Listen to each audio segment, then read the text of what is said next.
எத்தனை தடவை சொன்னாலும் புரியாதா உனக்கு? வீட்டுல எந்த பொருள் வச்சாலும் எடுத்து சாப்பிடுற. நோ ஏமா அவளை திட்டுற? வீட்டுல எந்த பொருள் வச்சாலும் எடுத்து சாப்பிடுறடா. ஏய் எதுக்கு எடுத்து சாப்பிடுற? ஏய் வீட்ல எந்த பொருள் இருந்தாலும் எடுத்து சாப்பிடுவேன்டா. சரி உனக்கு எனக்கு ஒரு போட்டி வச்சுக்கலாமா? என்னடா போட்டி? இந்த அல்வாவை நான் வீட்டுக்குள்ள மறைச்சு வைப்பேன். இதை மட்டும் நீ கரெக்டா கண்டுபிடிச்சு எடுத்துட்ட வீட்டுல எந்த பொருளா இருந்தாலும் எடுத்து சாப்பிடலாம். போட்டிக்கு நான் ரெடி.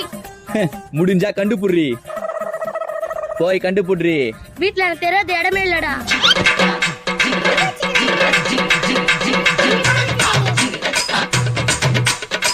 ஏய் நீ வீட்ல ஒலி கேக்கல, என்ன ஏமாத்தலாம் பாக்குறியா?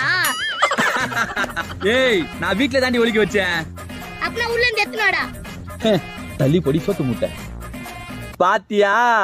டேய் எங்கடா ஒலிக்க வச்ச? இத்தனை நாளா நீ திறந்து பார்க்காத இடம். அதுனா இடம். உன் ஸ்கூல் பேக். இது வரைக்கும் எப்ப திறந்து பார்த்திருப்பியா? இனிமே வீட்டுல எந்த பொருளும் சாப்பிட்ட அவள் தான்.